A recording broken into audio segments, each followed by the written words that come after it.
Good afternoon, Justice Warriors, Justice League. Thank you for joining me again if you are able. Sorry, I had to talk so fast on my morning live. I just had a lot to cover and I knew I had a limited amount of time. So I have a little bit more time now. I wanted to hop on here real quick and just be a little bit more thorough in some of the information that we were talking about. So, if you're here, please say hi and then I'll know you're here. Otherwise, I'll just go ahead and get started with reading. Let's see. Share, subscribe, ring your notification bell, hit that like button. And everything I say is simply my opinion. It's simply for the sake of conversation. Hey, John Courtney. Hoping always to learn something and be educational, blah, blah, blah, blah, blah. Um, all my videos are made for YouTube specifically. It's an entertainment platform. So there's kind of the educational slash entertainment element that I do like to just all of us should be advised of that, right? Just like you need to be advised of your rights always. Um, so yeah, I was really excited to get on with you guys this morning and I only had about 45 minutes and I went a little bit over. I thank you guys so much for being here and thanks for being back, Susan. John, I can't remember if you were here this morning or not, but either way, thanks for being here. So I wanted to clarify something from earlier this morning. I said that I thought yesterday's live, it was 2 hours, which is long. It was over 2 hours. And I thought it was good, but I didn't give credit where credit is due, which is to my audience. Seriously, the viewers are what make the channel a channel. Otherwise, it would just be like a black box. It'd be nothing, essentially. So I don't want to take credit for my supporters who help me tremendously. And you guys always point me in the right direction. I really appreciate that. I missed the live this morning. Here now. Well, I will warn you, Bex, if you watch it, I think it's good, but I'm talking so fast because I'm trying to cover all the stuff updates with the cases that I normally cover and then adding the freaking Holloway situation in on top of that. So I was just like delighted, horrified, and devastated all at the same time with the update. So I wanted to read you guys an article. This is CNN. Um, and thanks so much for being here. I hope you guys are having a great day. And let's see. And I also wanted to talk more about Amanda Berry. Oh, I can't even read my own writing. Amanda Berry, Gina De Jesus, and Michelle Knight. Yeah. Those are the three young women that were kidnapped and held hostage in a house in Cleveland.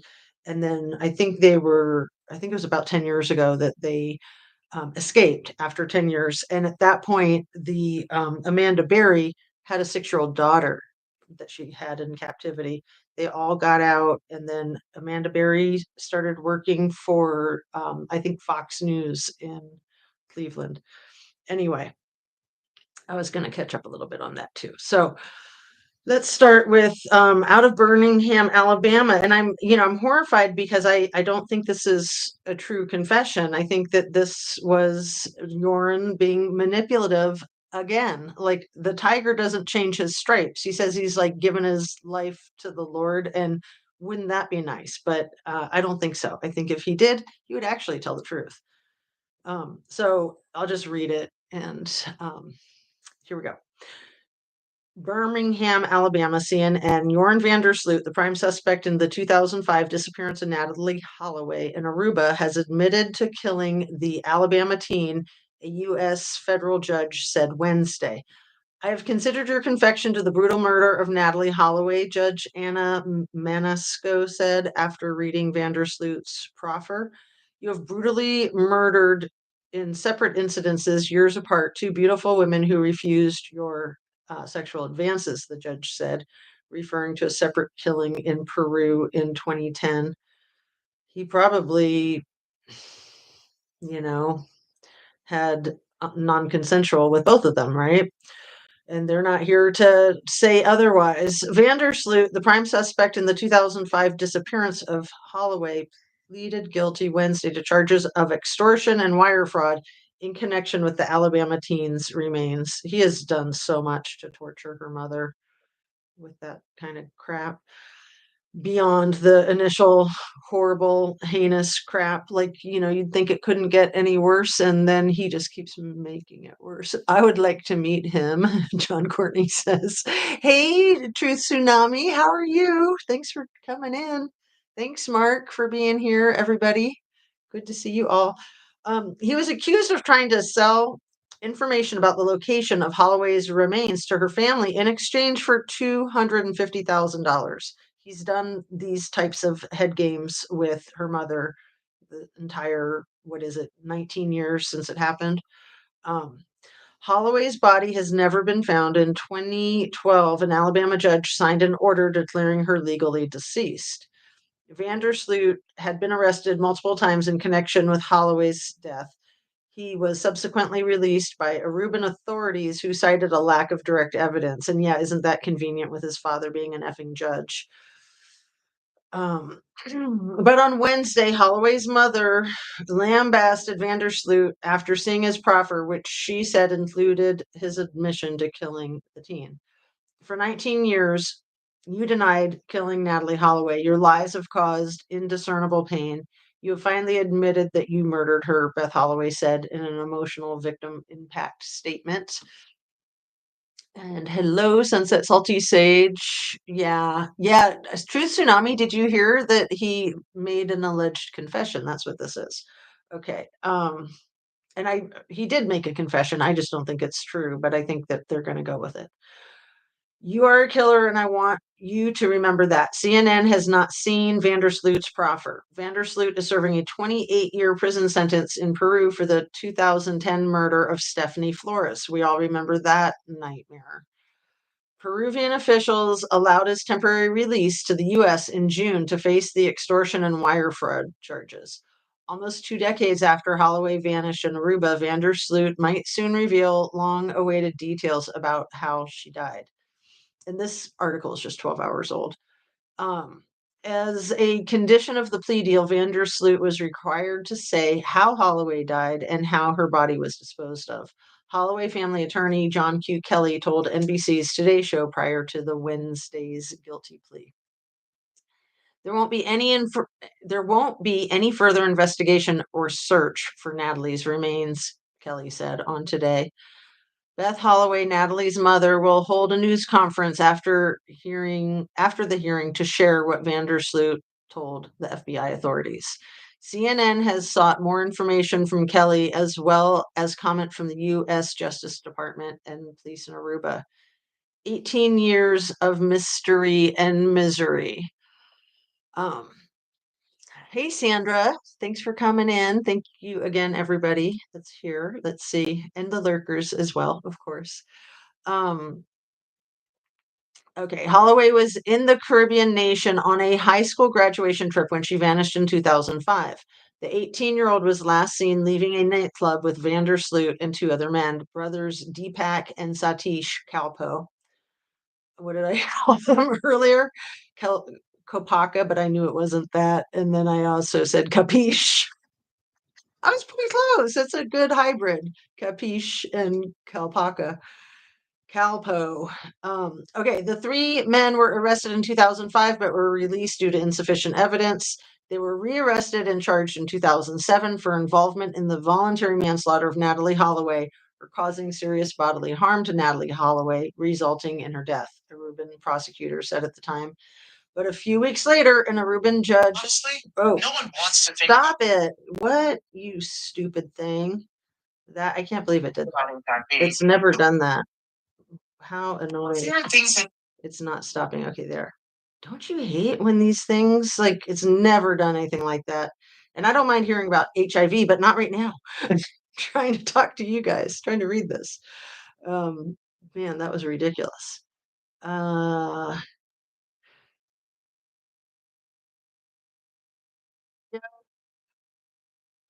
few weeks later, an Aruban judge ordered the release. I already read that part. Well, why Vandersloot was charged in the U.S. While U.S. officials don't have jurisdiction over the criminal investigation in Aruba, a federal grand jury in Alabama indicted Vandersloot for alleged plot to sell information about Holloway's remains to her family in exchange for $250,000. I mean, what a sick freak. What an insanely twisted MF. Beyond imagination. And that guy had everything going for him before he decided to play it like that. I mean, rich kid in Aruba, son of a judge, kind of tall, dark, and handsome. I mean, not really, absolutely disgusting, but he could have been if he was a decent human being. Um, According to the indictment, Vandersloot's scheme took place between March and May 2010. He was indicted in June 2010 on charges of extortion and wire fraud. In the weeks between the alleged extortion and indictment, Vandersloot killed 21-year-old Stephanie Flores at his hotel room in Peru on May 30th, 2010. And see, that's the danger of the wheels of justice moving so slowly, right? Hey, Jenny Pooh and Pixie Knickers. Hello, hello.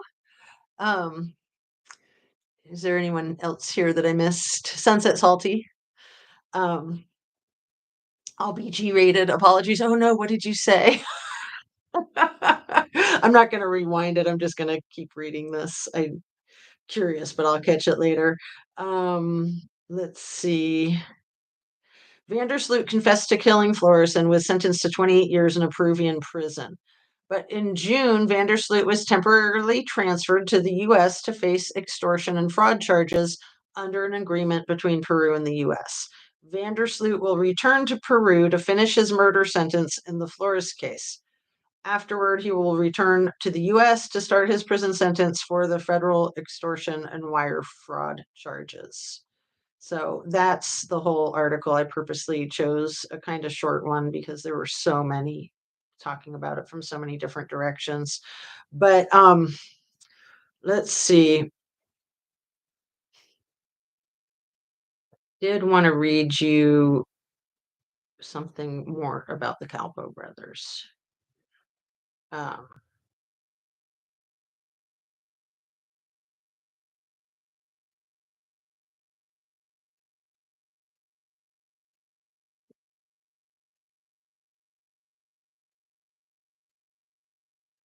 Sloot's book gives his version of the night Natalie vanished. He wrote a book? I did not know this. This is a Good Morning America article um, from 2007. What? It's crazy. Sorry, I just got distracted by that. But that's good for all of us to know, huh? Because, I mean, in this country, you can't commit a crime, write a book, and make money on it. You can probably write a book, but, you know, the money probably has to be given to the family or something like that, hopefully. So, yeah, the Calpo brothers were arrested twice. So, um, I'm going to read you something from OK Magazine. This is from earlier this year. Teen beauty Natalie Holloway was just hours from flying home after a school trip to the exotic Caribbean island of Aruba when she was shockingly abducted and murdered. Her body was never found. Now, 18 years after the crime that stunned the world, a blockbuster OK special report exposes the chilling motive for her death, how the prime suspects played investigators for fools, and the damning evidence Aruba's cops buried deep in their secret files. According to a top profiler, 18-year-old Natalie trusted the wrong people. I believe Natalie died when she made a fatal mistake, thinking it was okay to leave the safety of her friends and go off with a charming upper class boy who suddenly turned into a raging monster. This is a quote from Pat Brown, author of Killing for Sport Inside the Minds of Serial Killers. Holloway had never had a serious boyfriend, and she was described as by friends as innocent. She was on a 4-day post graduation trip with students. Um, Oh, it's just playing games with me. 4-day graduate post-graduation trip with students from Mountain Brook High School near Birmingham, Alabama, when she vanished on May 30th, 2005. The petite 5'4" blonde left Carlos and Charlie's nightclub in Orgistan. I'm sure I said that wrong. At about 1:30 a.m. with towering 6'14" Joran Sloot and brothers Satish and Deepak Kalpo, then 18 and 21 respectively. As Natalie climbed into Deepak's silver Honda, she called out, "I'm going to ride back to the Holiday Inn." The bubbly teen was never seen again. Brown is convinced Nat Holloway was killed for rejecting Dutch-born Vandersloot's advances. See, I don't buy that because I think that she was interested in him. So I don't think that she denied his advances. I think she denied the other two guys' advances for sure. Um, the privileged son of a lawyer, Vandersloot, was already a gambling addict and boozer with an anger problem. He was used to getting what he wanted, explained Brown. He'd be thinking, "You came with me. What do you mean you won't do it?" That leads to rage, and I believe Natalie was strangled. But there's no justice for the American honors student. Aruba cops have been blasted for bungling the investigation into her disappearance and burying damning evidence. Um, let's see, who did I miss? Yeah, he is likely to continue to cause pain. Absolutely. And yeah, he, got a plea deal. I'm lurking using voice to text. I have my house cleaning job that I do on Thursdays for my ex-husband and my wife-in-law and my wife-in-law. That's funny. But that's so cool that you do that. Good for you. But she was innocent, so maybe he tried to take it further than she wanted to go. Yeah, I mean, that's possible. Um, they allowed Vandersloot's father, Paulus, a trainee judge with powerful connections who died in February of 2010, to sit in on his son's initial interrogation and change Vandersloot's written statement. And that's with an exclamation point. I didn't know that he changed the written statement. That's completely insane. 100% completely insane. Oh, Laura says you look so rested and youthful. It's because I'm trying to be good, take good care of myself because I got this training coming up this weekend, a yoga training. Let's see. It was the start of a shocking cover-up charge. Former U.S. Secret Service agent Art Wood. Laura Smith, you're fine. I'm going to read your statement. Sorry not to interrupt your conversation. I really hope that Natalie Holloway would have come home. It's so sad. Yeah, absolutely. Absolutely. We'll never know what Joran admitted to. His original statement has mysteriously vanished. Police botched the probe by waiting 3 days to put the prime suspects, Vandersloot and the Calpos, under surveillance and 10 days before arresting them, giving them time to cover their tracks, added Brown. Authorities released the Calpos after a month while police continued to grill Vandersloot. Aruba's lead investigator, Deputy Chief Gerald Dompig, has admitted there were several moments when Vandersloot almost broke. But after 3 months, the interrogators gave up. Another exclamation point. You don't see those a lot in articles like this. And Vandersloot, described as a sociopath capable of lying about basically everything, was freed September 3rd, 2005. The three suspects were detained again in 2007, but without Holloway's body, prosecutors didn't have enough evidence to file charges. The Calpo brothers, who were repeatedly released for lack of evidence, insist they had nothing to do with Holloway's disappearance or death. Right. When they were the last people seen with her. Right. And it was in their car. However, on May 30th, 2010, exactly 5 years after Holloway disappeared, authorities in Lima, Peru had plenty of proof that Vandersloot murdered pretty Stephanie Flores, 21. He was sentenced to 28 years in maximum security Chalpaca prison in 2016, then 31-year-old Vandersloot confessed to murdering Holloway, but he refused to reveal her body's whereabouts. See, like, why? Why would that? Oh, because he was trying to hold out for the 250,000, right? The case made headlines again in 2017 when John Ludwig, a close pal of Vandersloot, claimed on the TV miniseries The Disappearance of Natalie Holloway he'd helped Vandersloot dispose of the teen's body. Um, Man, this thing is just like doing whatever the heck it wants. That's really see if there's something I need to finish up with that.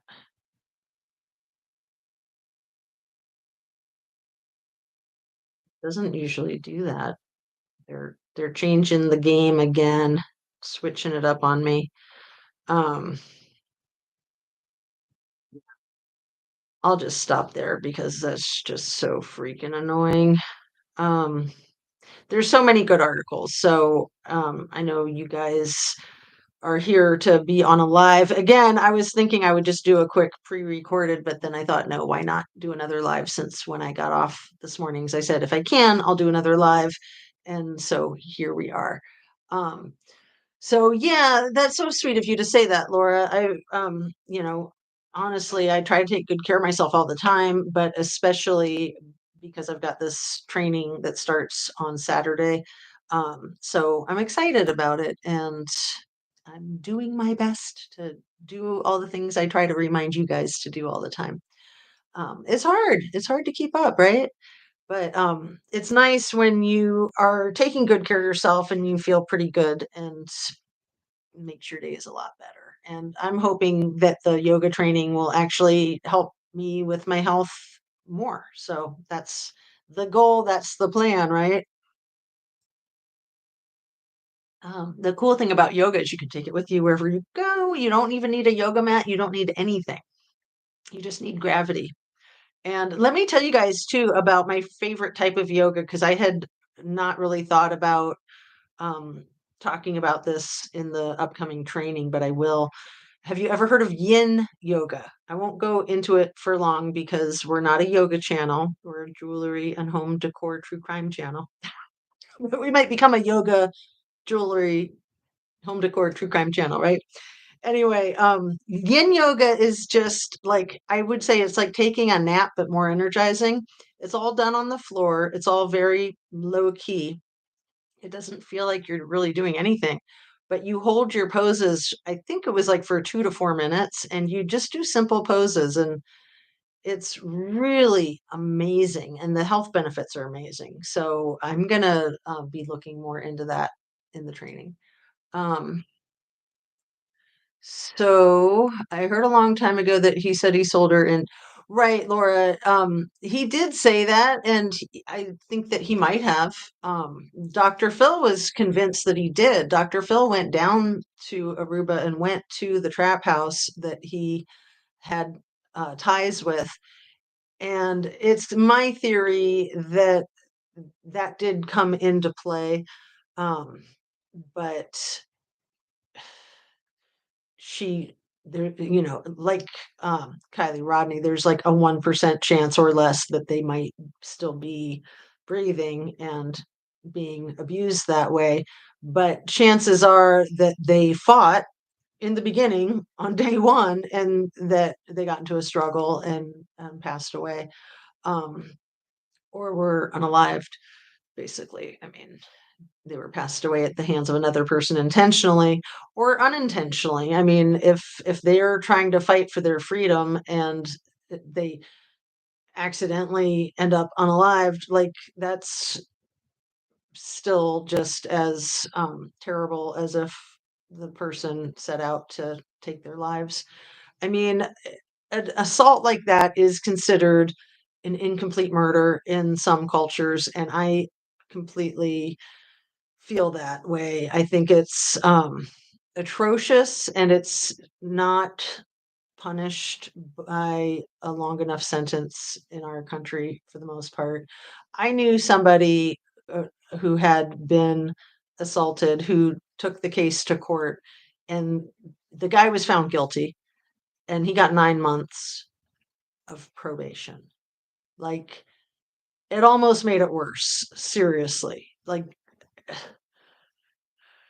and again, do these people have ties? You know, the guy that I was telling you about earlier that had the kidnapping kit in his car recently here in Ohio, his father is a doctor. Probably had a lot to do with it. And it could be as simple as the police thought, well, he'll get a good attorney, and so we don't have probable cause. So, but I thought of that after I made the video, and I thought, yeah, I should include that because when your parents are physicians or lawyers, that's what they mean when they say connected, right? Um, so I always get a little Ridge Jazz vibes from Vandersloot. Oh, he's such a scumbag. He is the worst kind of scumbag. Um, and yeah, those brothers, the Calpo brothers, they're horrible too. Um, I think that they helped him. I think that he helped them. I think that they were all in cahoots. I think that they abducted her. Like, yeah, maybe they said, sure, we'll give you a ride home, or come with us and then we'll take you home. But they had their way with her, is my opinion, and then may have um, tried to make money off the deal at the trap house, and then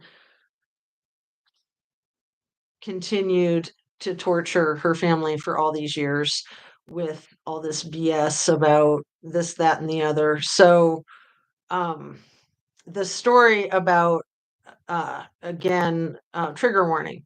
The story that Vandersloot told, that's on the record, that the parents have signed documents saying that they will accept this. So it's pretty much written in stone now. He said that he smashed her head and face in with a cinder block. So what I had said earlier, and I stand by this, is that that's really, really disgusting and graphic, but probably not anywhere near as disgusting and graphic as what he actually did. And I think that he's protecting the brothers by taking the rap himself, because this is usually how criminals do things. Like, they're like, well, what's the point of all three of us going to prison for life if one of us can go to prison for life, have a good life in prison because the other two are free, can make money to send to him to put in his account, he can buy whatever he wants that's available to him while in prison. I think he even got married in Lima, didn't he like father a freaking child and stuff? Gross. Anyway, I don't want to keep talking about him because now I want to vomit. I mean, it's so freaking gross. Um, just looking at that dude in his smirk, he's so disgusting. And yeah, I mean, he's come full bloom into his own nightmare. Like, he used to, when he was 18, he was a decent looking kid. He looks like such a freaking dark monster because that's what he is. He's like grown into his own disgusting creation of screwing up his own life and screwing up the whole world. I mean, what a scumbag. Like, can't he be a candidate for the death penalty? Give me a break. Um, I don't know if this is relevant right now, but following the John Benet Ramsey case, I found out years later that her dad dated Natalie's mother. Yeah, we spoke a little bit about that earlier, Laura, and I think it is relevant. Um, I mean, the whole John Benet Ramsey case just keeps getting rehashed, and there's so much horrible, horrible information in that case. And yeah, big cover up by law enforcement. Um, Poor John Benet. Again, she was probably fighting back to abuse that she'd been subjected to for a very long time. But when Natalie and when Natalie's mom, Beth Holloway, and John Ramsey started dating, I think that hit a lot of us right between the eyes. Like, in a way, it kind of made sense because they both were in high profile situations where they lost their daughters. But the parents of John Bonet, to me, are very culpable in the whole matter, without question, in my opinion. And I don't feel that way at all about Natalie's family. So it it had me scratching my head personally. I thought it was kind of creepy, to be quite frank. Um, but yeah, I'm sure a lot of people had different opinions about it. Good luck, Jenny Poo. Oh, with the yoga training. So I've been doing yoga off and on my whole life. So I've always wanted to do a serious thing. And back before COVID happened, I was very disciplined. I was doing yoga classes in person at least once a day, if not more than once a day. And I was doing kickboxing. And then when COVID happened, I shut all that down. I was fine because I just started hardscaping in my landscaping at home. And so I got all the yoga that I needed. I was still getting tremendous amount of exercise and I really enjoyed the solitude. So um, I had been preparing to do a yoga training when that happened. So now I can do it. I'm excited. It's a big deal. I think it's going to be life changing for sure. So very happy to see you live. That's why I had to drop in the chat. Thanks, Laura. Is sleeping a yoga thing? I think sleeping is, I mean, honestly, sleeping is the bomb. It is the best thing in the world. I mean, sometimes it's hard to fall asleep when you're stressed out and tired, and that's the worst. But when you don't have any trouble falling asleep, that's when you know that you're in a good place too. I'm excited for you. God bless you. And I did not know that, but I almost scrolled past because you look like a young and I didn't recognize you. Oh, I just disclosed again yesterday my elderly age. And I think I look different every day, don't I? I mean, some of it's the lighting, the hair, the mood. It's hilarious. Like every freaking day, I look completely different. And I probably look different in this video than from this morning's. I don't know. You are whatever you want to be, and I guarantee we'll be here to support you. Oh, you're so sweet, Laura. That's really nice. I like to be here for you guys too, because I feel like I have some inside track information from my own personal life experiences and from my professional life experiences and from my family members. So um, I feel like I bring a wealth of information, but this is why I like doing lives because you guys have information that I don't have access to because I'm not you. So it's really cool to me to have the back and forth. Um, yeah, it is so disturbing, isn't it? My wife-in-law, her son passed when he was about 20, when I believe only child, and that was how she dealt with it. It was going to yoga class all day long. Literally, now she has her own studio. That's fabulous. That's amazing. Yeah, and I'm a little concerned, it can be an emotional experience too, so I don't really know what to expect. Um, that is a very cool story. Uh, yeah, I mean, I think it helps you slow down and just be more honest with yourself, right?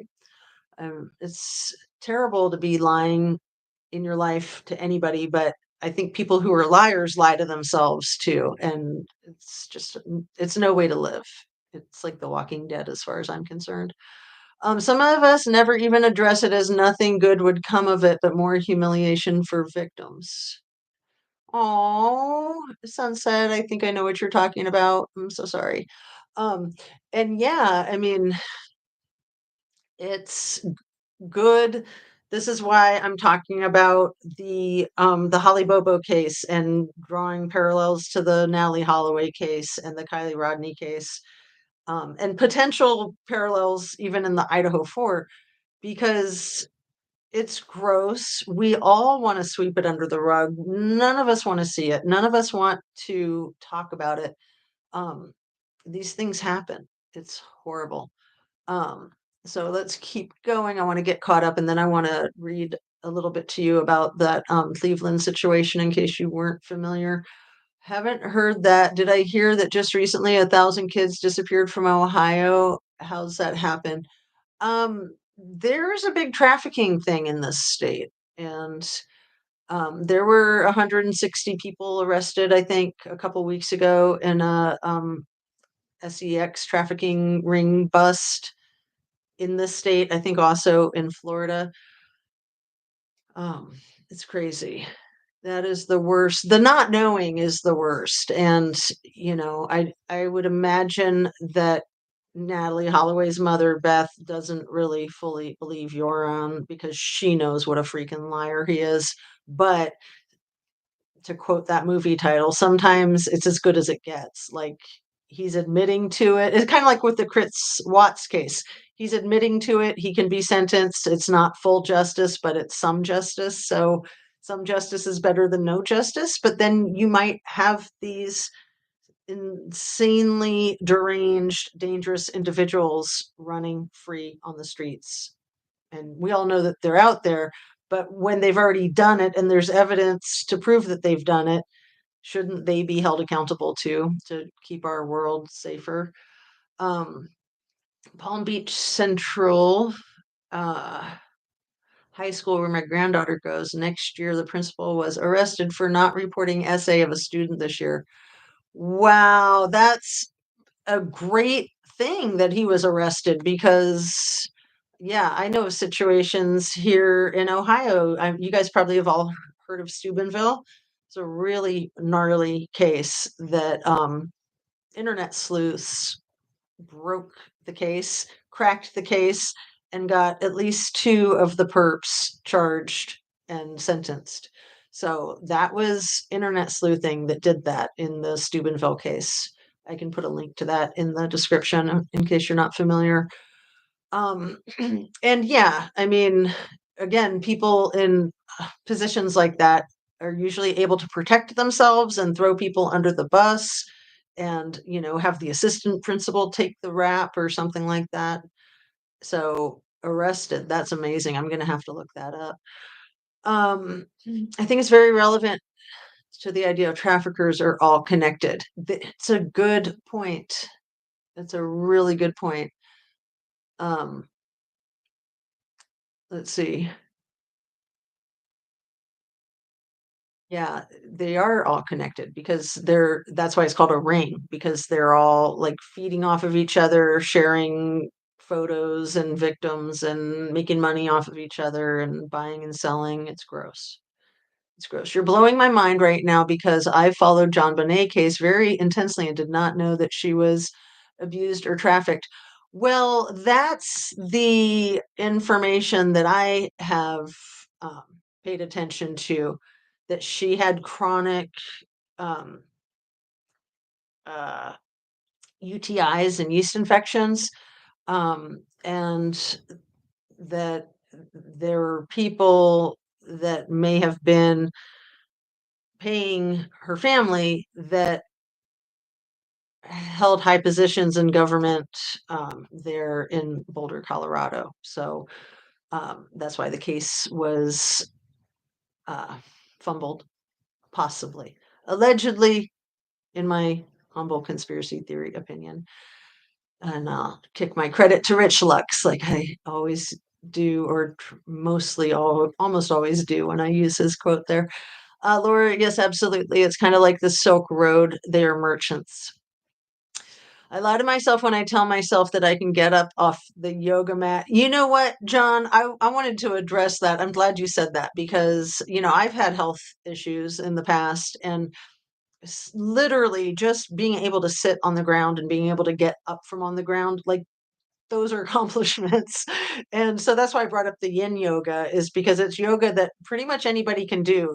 A lot of elderly people do what's called chair yoga. I knew somebody who taught a class that was called Yoga for Stiffs. I thought that was adorable. You don't have to be like a yoga master to benefit from stretching and breathing and relaxing and, flexing your muscles. Um, oh, this isn't Nancy Grace's channel. I thought she looked a little better.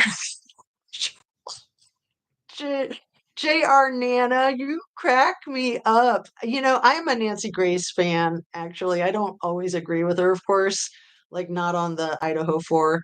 But, her fiance was unalived in her 20s. That's how she got into true crime.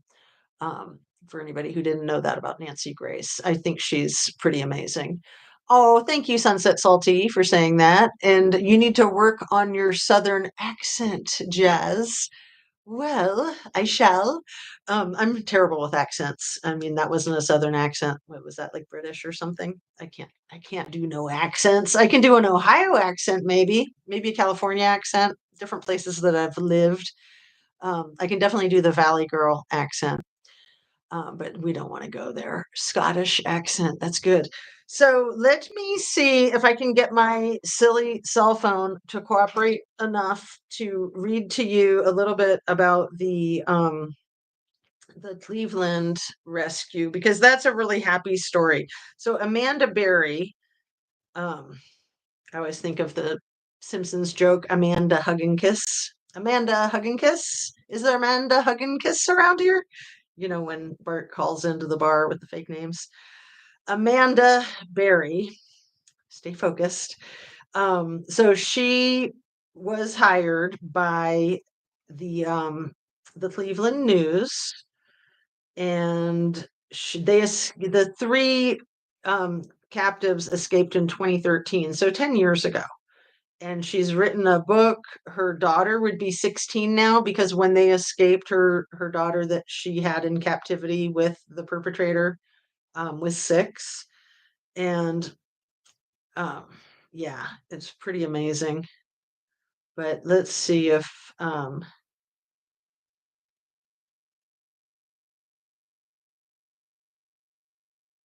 Yep.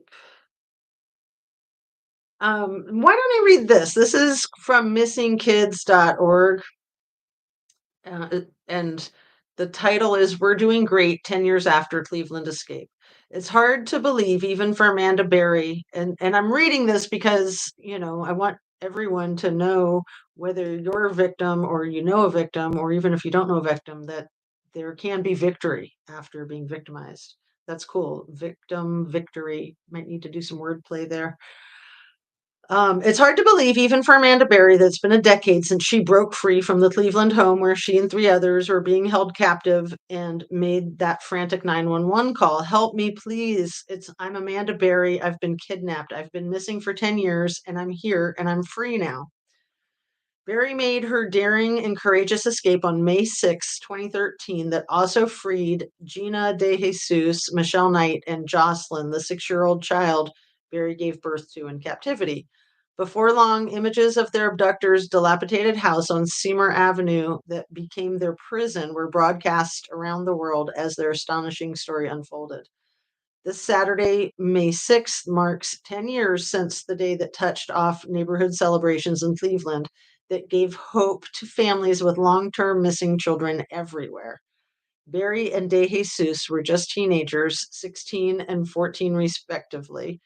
Knight was 20 but appeared much younger when Ariel Castro abducted them off the city streets one at a time from 2002 to 2004.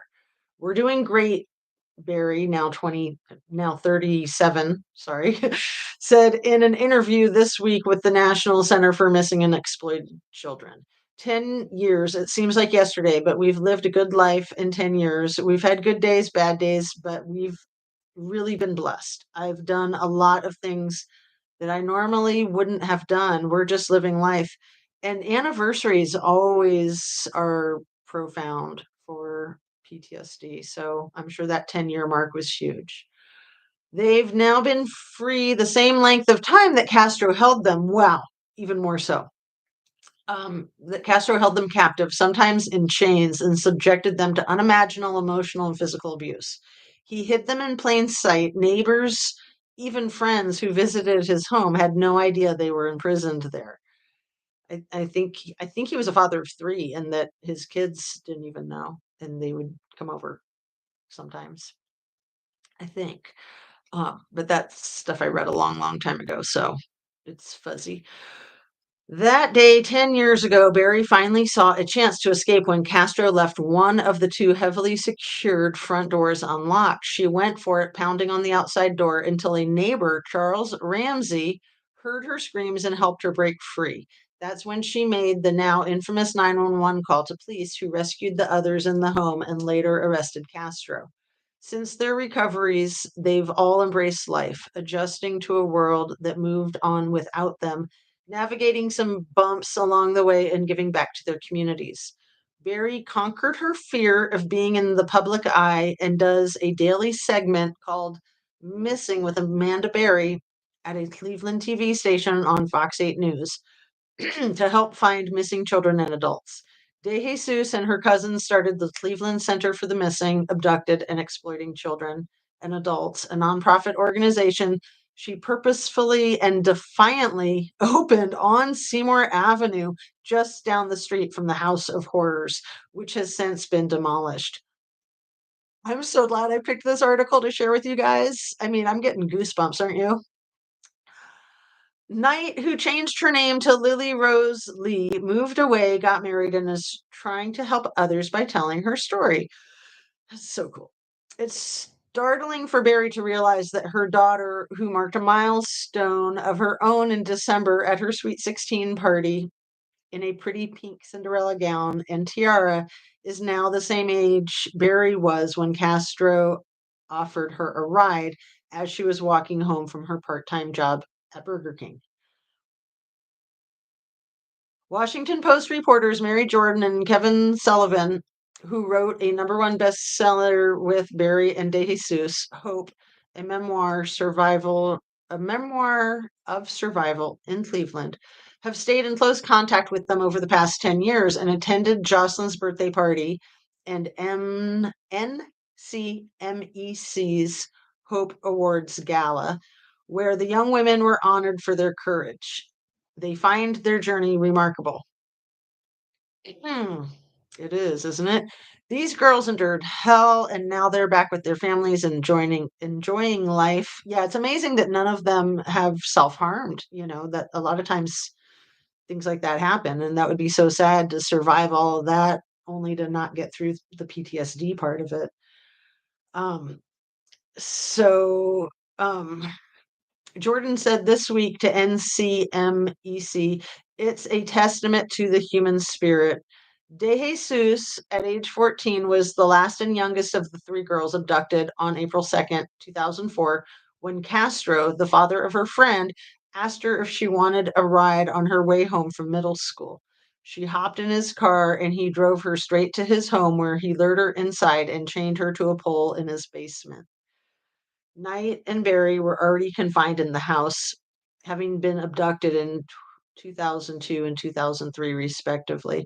It's so terrifying. And then how they learned of each other, because it's not like he went and told his captives, oh, I got another one. It took, like, they would hear things because they were each trapped in their own hellhole.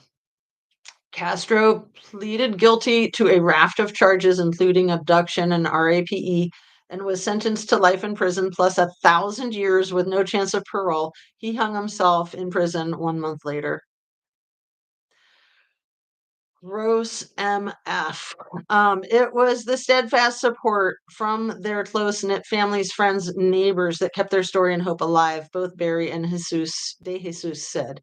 They were allowed to watch some TV in captivity and were buoyed by the televised vigils held by their families each year on their missing dates. And see, one of them didn't really have a family, so she knew nobody was looking for her because she was like a foster kid, basically, on her own. Let's see.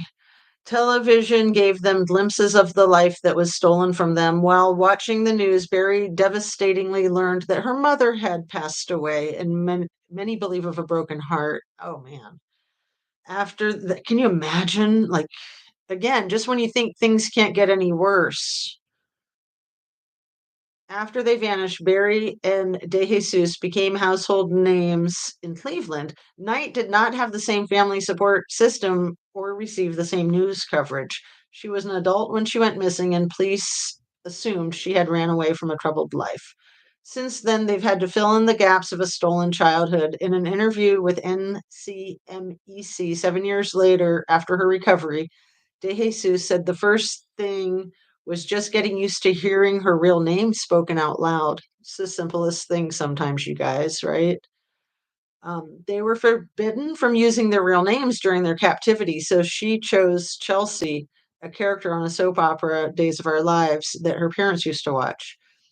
She was startled when they were being taken by ambulance to the hospital after their rescue when Amanda's 6 year old daughter, Jocelyn, was told her real name by her mom and said for the first time, Gina. That really confused me. I'm going to read that again. She was startled when they were taken by ambulance to the hospital after their rescue when Amanda's 6 year old daughter, Jocelyn, was told her real name by her mom and said for the first time it was Gina. Okay, I got it. I don't know if that made sense to you guys. I had to do a lot of catching up, De Jesus said. I had to go through all the stages from 14 to 23. I was still doing kid stuff when I returned home, hanging out outside, going skating. Aw. De Jesus had to relearn Spanish, which she forgot how to speak in captivity. Fascinating, isn't it? These stories. Amazing. Amanda and Michelle only spoke English. She had to learn how to drive and get her driver's license. She paid her first bill. A cousin took her to the prom. And the high school she never got to attend let her walk on stage and get an honorary degree.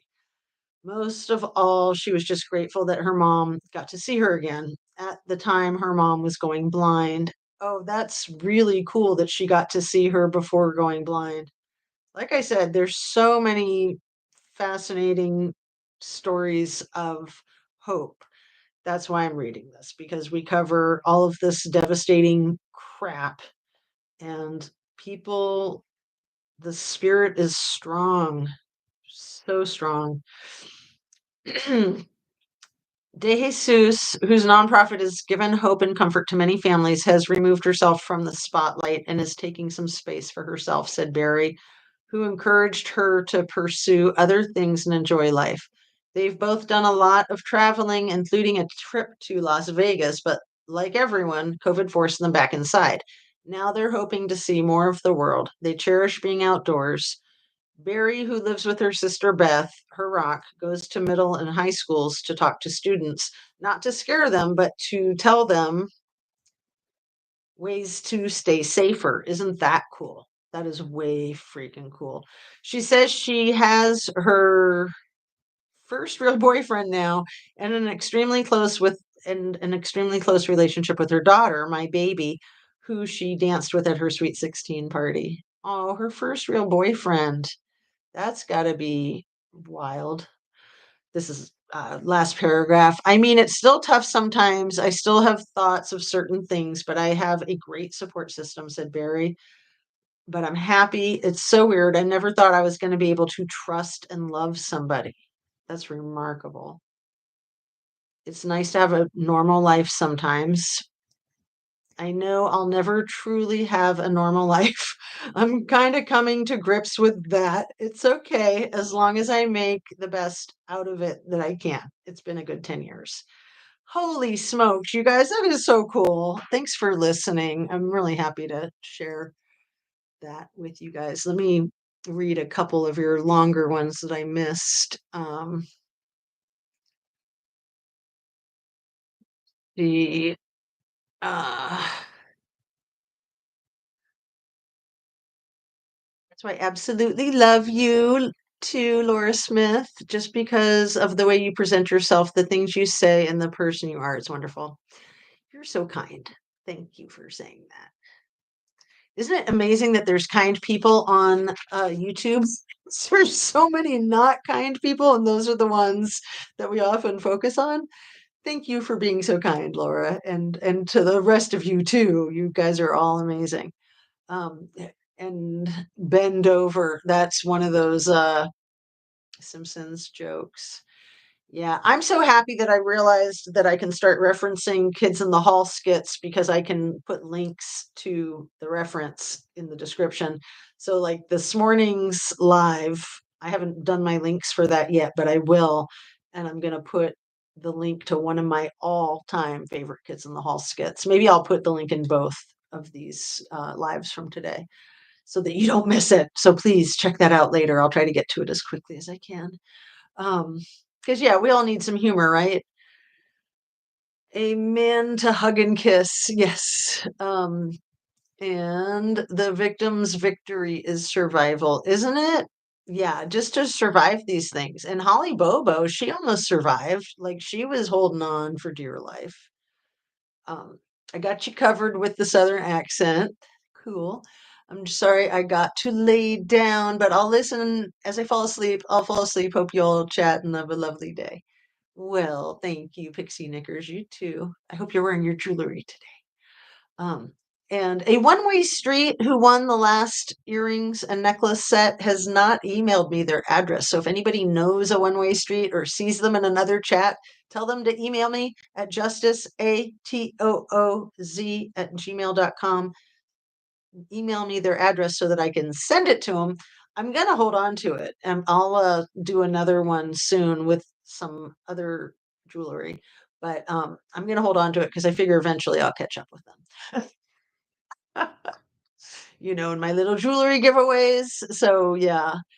Um, you're gonna love this. I heard years ago that Natalie Holloway was alive and that she did go home, but years would be before she told her story. I don't think that's true now. Oh, you never know. I mean, man, wouldn't that be amazing? Um, I mean, we all have heard amazing, crazy stories like that of people that, like prisoners of war that folks thought had passed away. Um, or Castaway, that freaking movie with Tom Hanks about the guy on the FedEx airplane on Thanksgiving. Like, I mean, and these things, like Mia Zapata's family, it was so devastating for them to have to get used to the idea that there was a person, a face to go with the crimes committed against her because after 10 years they got so used to never knowing and thinking that they would never ever ever know. Her mom didn't even attend a single part of the um, court process. Her father was there for everything, the rest of her family was there for everything, but her mom just couldn't, and it's understandable. But it just brings it all back up. So yeah, it's hard in situations like that when you think somebody's passed away and then they resurface. I mean, there's just so many wild stories like that, right? And again, at the end of Castaway, when he goes and visits the person that he was married to and she's remarried and all that. I mean, I know that's just a movie, but these things are reflections of true stories. Um, let's see. My mom said she went by the Ramsey house years ago and it was super spooky, even just passing by the property in Colorado. Well, it's so disgusting, especially that it happened on Christmas night, Christmas morning. And they were getting ready to hop on their private jet to fly to Aspen for Christmas because, nothing is ever enough. Um, like they were getting up at 6 in the morning to go fly to Aspen on Christmas morning. Like, can't you just like sit down for a second and open the freaking Christmas presents? I think it's you know, that I want to say gluttony and bottomless pit of nothing is ever enough that propels people like Joran Sloot to be such scum or other people whose names aren't worth mentioning. But yeah, the fact that it happened on Christmas just really, really adds insult to injury. Um, yeah.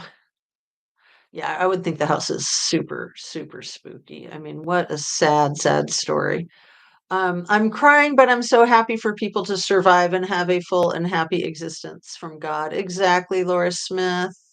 And if you want to share why you're crying, please do. If you don't want to share, that's fine too. Oh my God, I love Kids in the Hall, Kim Moran. Am I saying your name right? Moran. Um, I'm lurking, getting ready for the day, but thank you for this article. I did not know half of what they are doing nowadays. Yeah, I'm just amazed that they're all, propelling forward continually after 10 years because, yeah, that stuff is going to haunt you. And like Amanda Berry said, she'll never have a normal life, but she is having a normal life relative to the life she was suffering from when she was captive. I mean, normal is different for everyone, right? And um, normal changes. So I'm glad that I could talk slower and get with you guys again. And that's funny. I looked up when it was exactly 1 hour and 0 minutes or 0 seconds. But I do want to wrap up so that I can get on with the rest of my day and then plan a live for tomorrow morning. Yeah, Kids in the Hall is the bomb. So my favorite one is the one where they say, what do they speak there in Holland anyway? Hollandaise?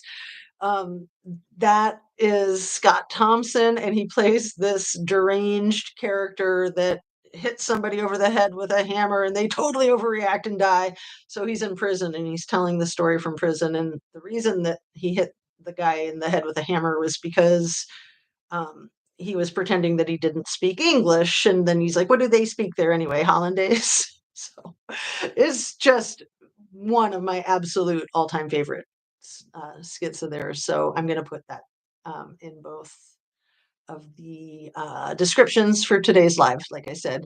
So I'm going to go ahead and sign off. I think I'm probably getting close to about my 450th video. And that is just crazy since it's only been what, a year and a month? Just about a year and 6 weeks since I started my channel. And again, literally couldn't have done it without you guys. So thank you so much. Thanks for being here for this uh, nice little extra bonus live this afternoon. Um, I'm going to continue to focus on Hawaii, man, that Maui stuff.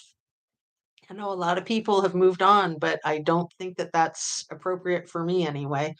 Um, just like I'm going to continue to focus on Kylie Rodney and I'm going to continue to focus on Idaho 4, Suzanne Morphew, um, Mo Wilson. That trial is coming up. Caitlin Armstrong, who allegedly shot the 25-year-old, and they had a common love interest, Colin Strickland, that whole thing in Austin. Again, true crime rocket science. I almost wanted to say true crime rocket scientist. He's done a phenomenal job of covering that from jump. So I appreciate that very much. And I'm looking forward to her family hopefully getting some justice. Um, yeah, you guys, thank you again. Have a lovely, fabulous afternoon. Should I do my little stuff again? Please share the video if you like it. Make sure you're still subscribed, ring your notification bell or turn it on if you want to be notified when I do my surprise lives, as I call them these days, since they're kind of all over the map time wise. And remember, love will save the day. And don't forget your tranquility. Serenity now. You guys know that Seinfeld episode. That's a good one. Oh, and hit your like button on the way out. So peace out. Have a lovely afternoon and take super awesome care of yourself. Drink a lot of water, eat well, eat your vegetables, eat some high protein, and get your fresh air, your sunshine.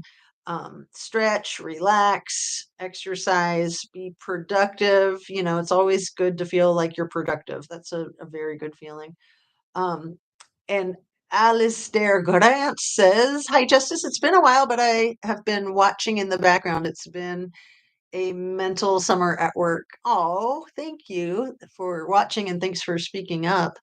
Um, so yeah, you guys, sending you light, sending you love, and always try to tell the truth and say it like it is. And I really enjoy the positive support and feedback that I get from you guys for doing it that way.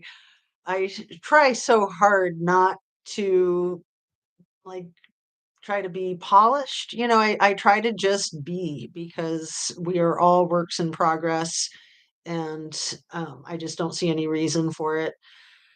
Um, it's just nice to be human, right? And nice to be yourself, and nice to have other humans to connect with, be that on the internet or in person. So I really appreciate this forum. Thanks again, you guys. Peace out. Have a lovely day and see you on the flip side.